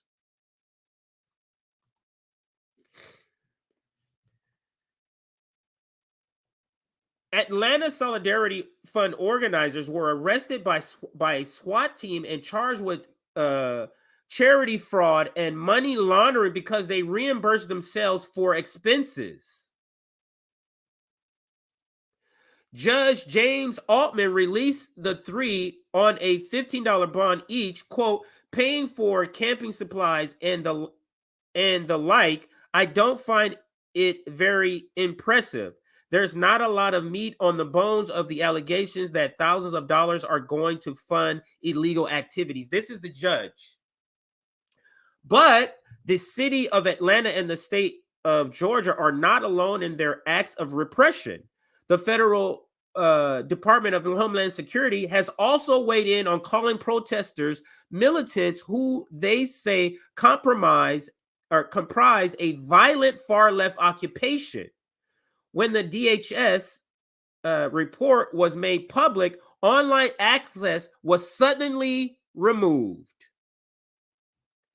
This is so clear what's happening here, and they're just trying to do it regardless of the pushback. Cop City would be more than a police training center. The 85-acre site would be a mock city used to train police in crowd control methods. It would be a militarized policing center, training law enforcement from around the country. So not just peace police in Atlanta.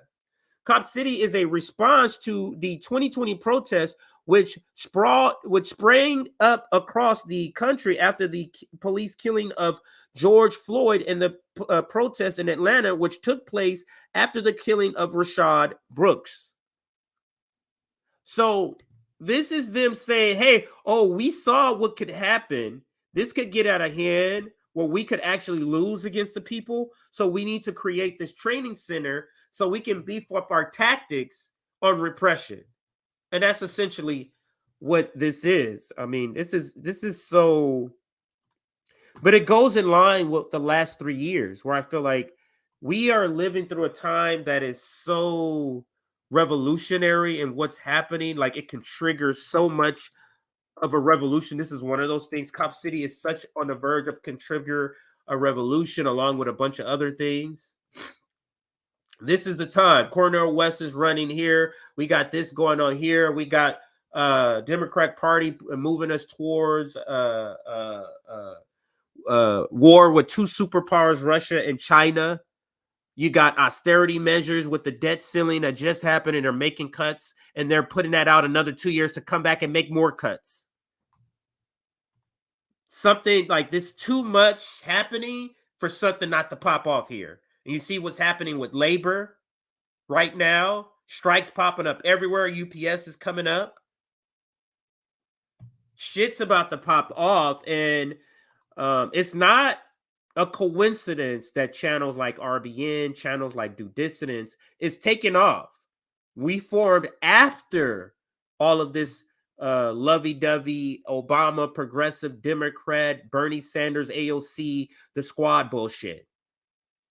We are rising after the sentiment. We are speaking to the sentiment of revolution, the sentiment of not milquetoast progressive NATO left change, where we're just $25 minimum wage. That's it.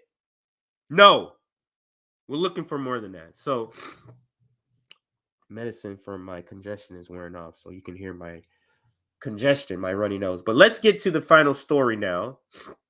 The final story is Trump, derangement gets desperate. That's this final story. Let me go to YouTube. Actually, I can go on this screen here. Go YouTube from here.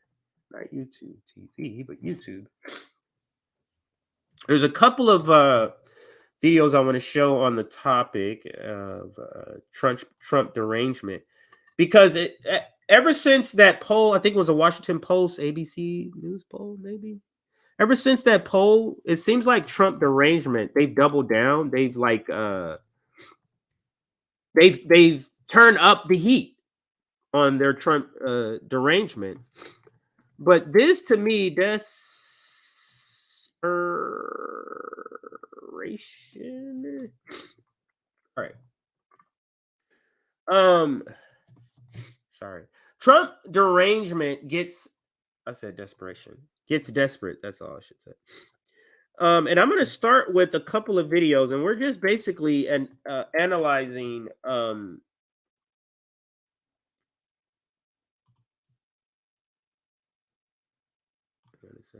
we're just analyzing corporate media's take on this and what they're pushing. And I just can't believe the person that they're pushing.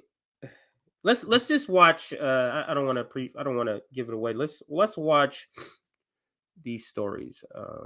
And let's go to history. I know my daughter's watching a bunch of shit or a bunch of stuff. Let's go to what I want to have saved here. So, and this one is last. This one is okay. This is the last one. Okay, so let's start with Morning Joe. Let's listen to Morning Joe, and this actually is funny. Meanwhile, some new faces in the race to challenge Donald Trump. Former New Jersey Governor Chris Christie officially is running for president. The Republican made the announcement last night during a town hall in New Hampshire. In his speech, Governor Christie described the state of American politics and blasted Donald Trump. A lonely, self-consumed,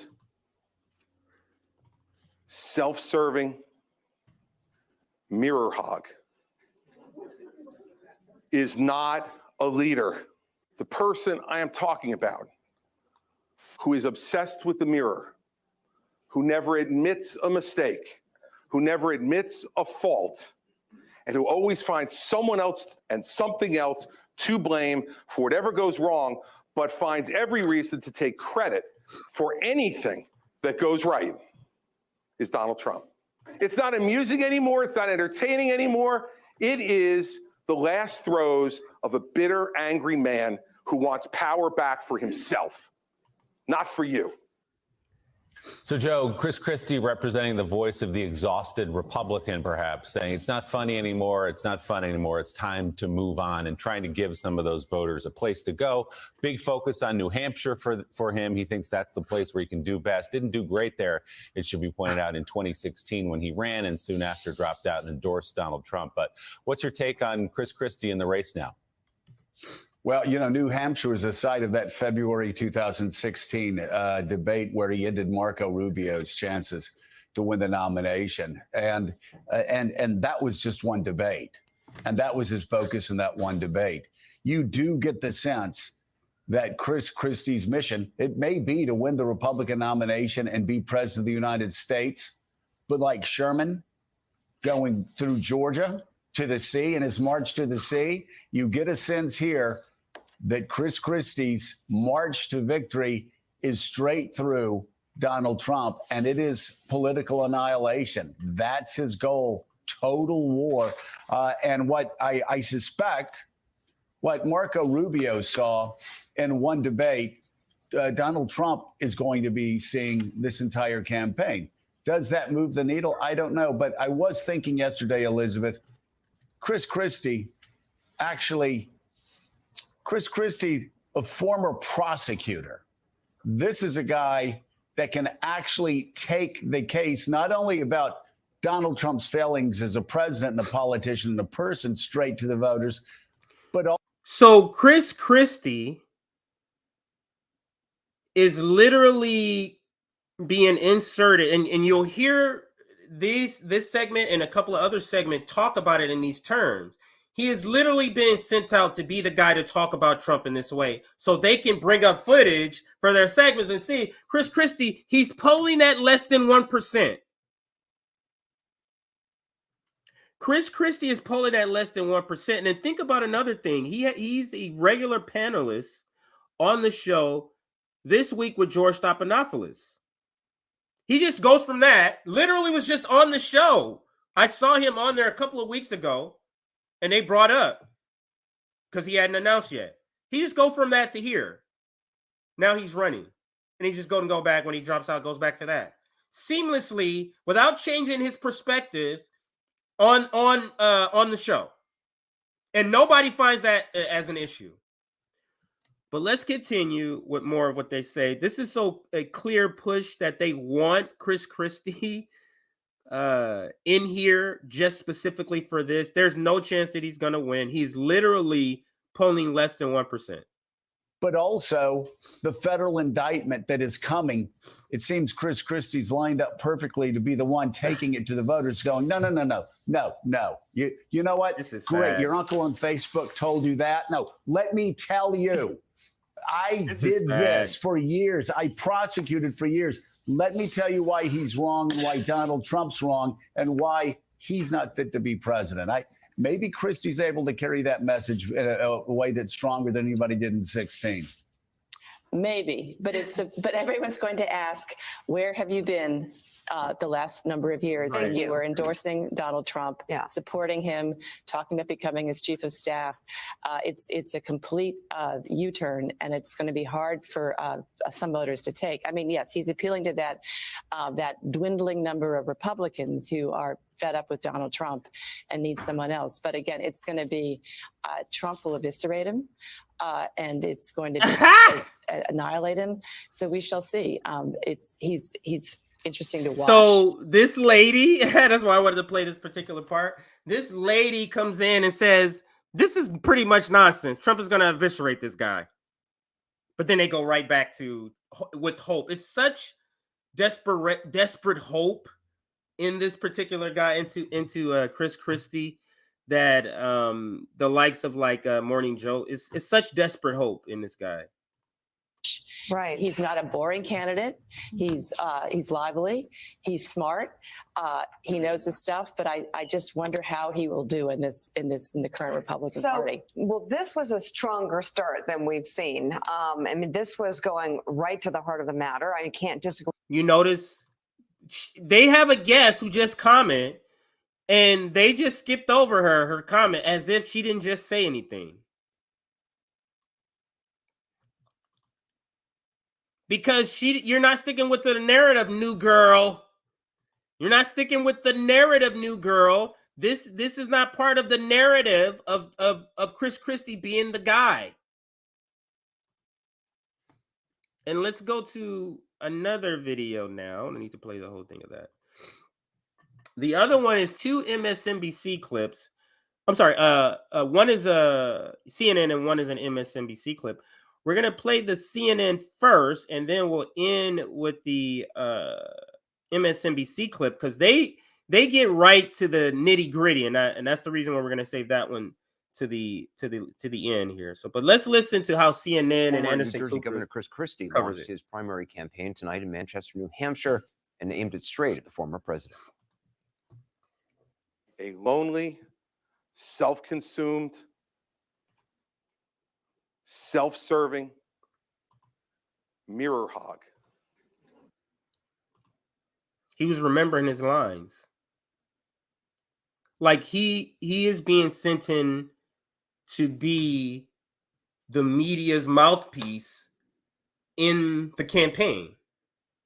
He's literally going to be talking about Donald Trump in the way that the media wants him to talk, a candidate to talk about Donald Trump. I should say a Republican candidate to talk about Donald Trump so they can go to that person. It's amazing to me how all these people get all this attention on the Republican side, but they don't do this for Marianne Williamson, and I don't even like her. Marianne Williamson is polling better than Chris Christie. They didn't cover her like this. So let's listen some more to this. Is not a leader. Well, let me be clear, in case I have not been already. The person I am talking about, who is obsessed with the mirror, who never admits a mistake, who never admits a fault, and who always finds someone else and something else to blame for whatever goes wrong, but finds every reason to take credit for anything that goes right, is Donald Trump. And if we don't have that conversation with you, we don't deserve to ask for your vote. We don't deserve the mantle of leadership. We don't deserve to have you think of us as people worthy of leadership. As former Governor Christie tonight, he has famously had a bumpy history with the former president. He was sharply critical during the 2016 primaries, then dropped out, re-entered the fold as a born-again Trump supporter, then broke with him again after January 6th. Here's a sampling of some of the tough words he's had for the former president in the 2016 race and the run-up to tonight. He gets criticized. He can't take it. He sits in his jammies at Trump Tower and phones in. I'm happy to take any observations he has, even if he can only do them in 140 characters or less. When you say that it is patriotic to suspend the Constitution if you believe the election's being stolen from you, that person is disqualified, in my view, from being president of the United States again. We keep losing and losing and losing. And the fact of the matter is, the reason we're losing is because Donald Trump has put himself before everybody else. So the guy who's getting 1% wants to lecture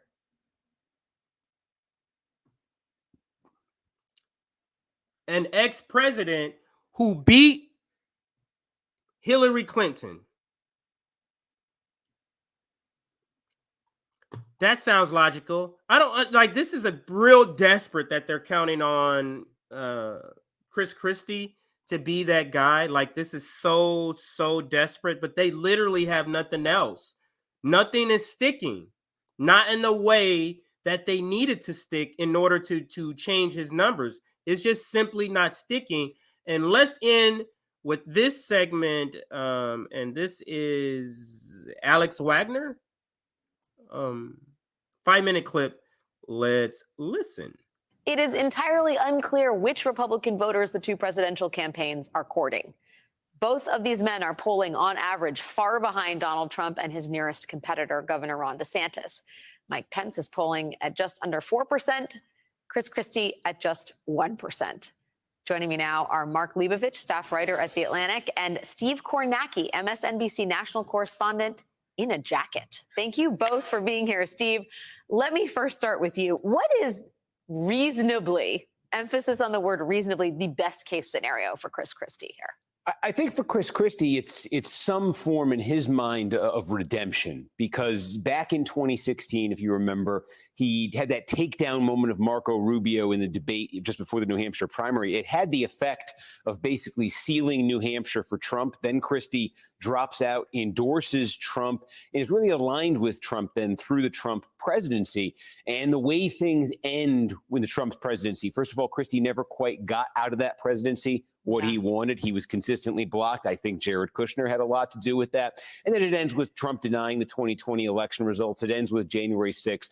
And it ends, I think, with Christie sort of looking around and saying, you know, geez, I put my neck on the line for this guy. So I think Christie relishes the opportunity. I don't know if he's going to get it, but you can see from that town hall tonight, he relishes the opportunity to get on stage with Donald Trump and say things to Donald Trump's face in a way that he thinks no Republican has in 8 years said to Donald Trump to his face. I don't know if he's going to get that moment, but I think that's what he wants. Yeah, I tend to agree with you. I think this is some sort of like personal redemption tour. But Mark, you have a great interview with Christie in The Atlantic from last month. And there's this amazing quote from Christie. I'll read it to everybody who has not yet read the piece.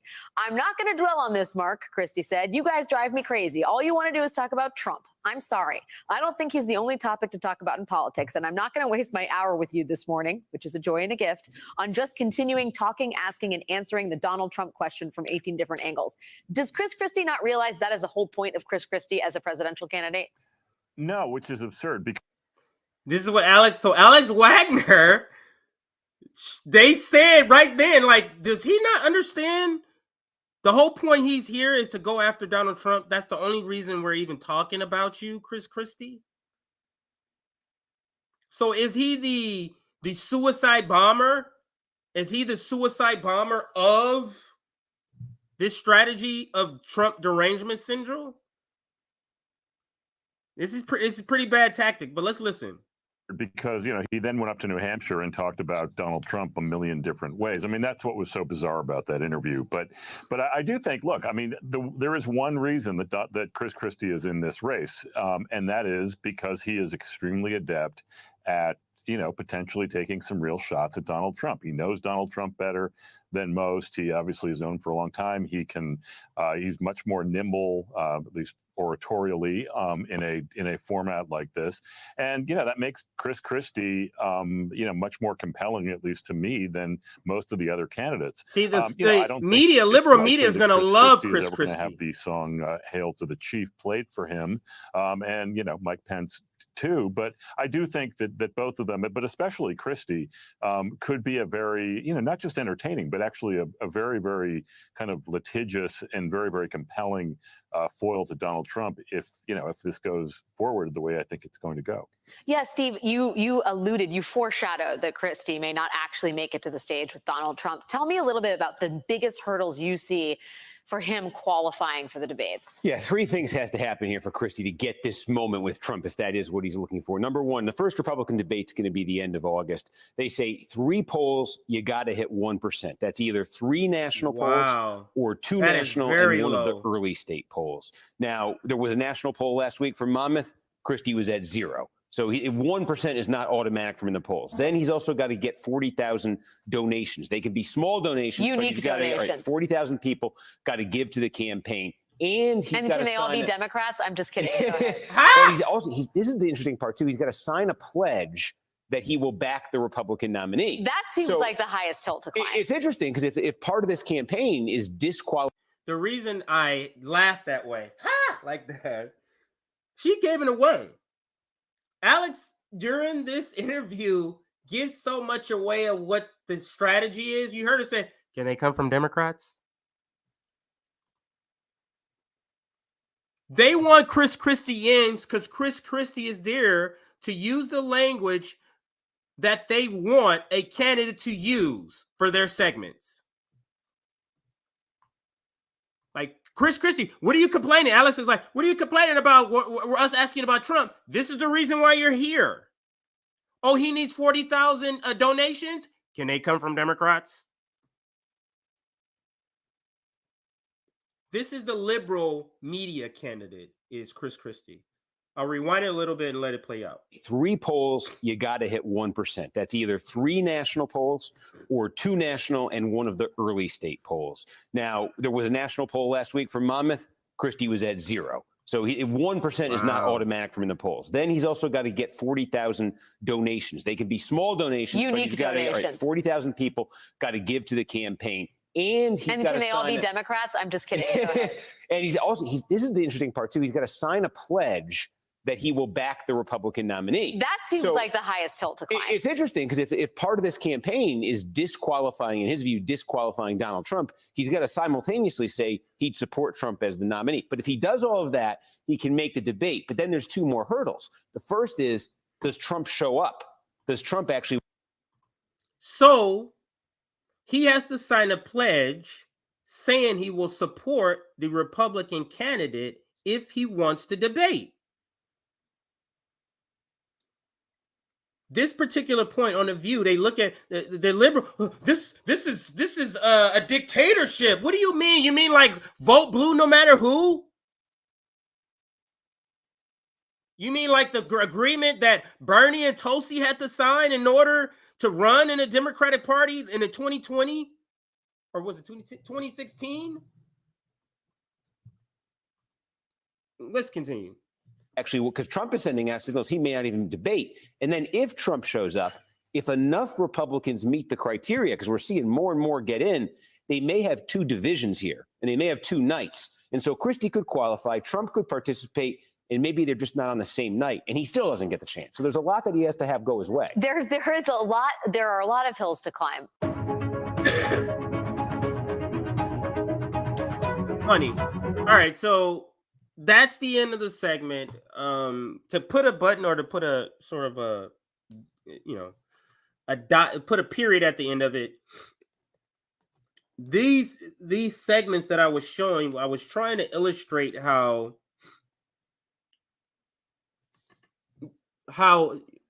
you can see that they understand that they're here to not report news, but to persuade you.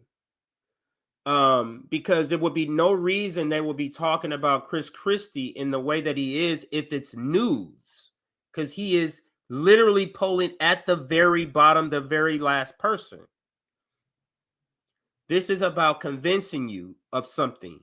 So we got to find a way to get Chris Christie on the stage because he's agreed to go in and be this sort of suicide bomber for the liberal media in this GOP sort of primary. So that's my take. We'll end it there. Let me read this super chat before I get out of here. And this one, I'll read the Rumble rants first. It's got one Rumble rant here.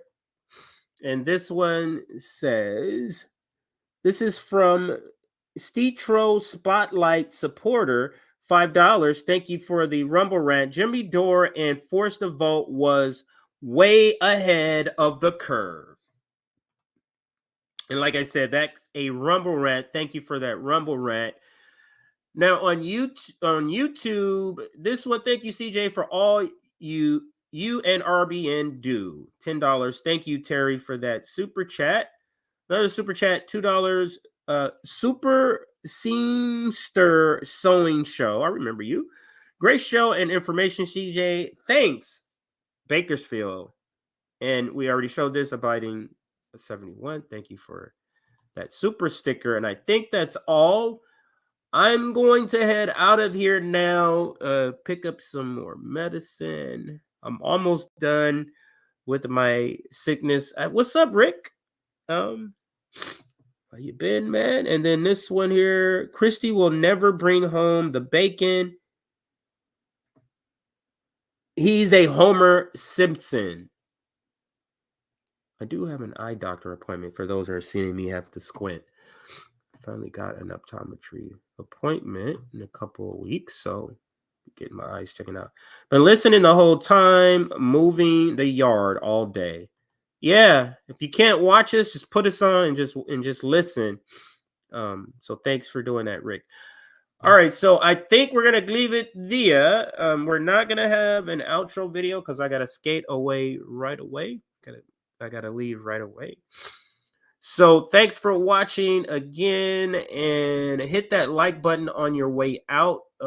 Streams like this that cover the Cop City, they don't always get the most views, but they are some of the more important streams. So you hitting that like button for these types of streams are a lot more significant. So hit that like button, and we do appreciate it. Don't forget, Cornel West will be on the RBN Network on Sabby's channel. I think it's tomorrow's interview. I think so. Make sure you look out for that. Other than that, thank you for watching.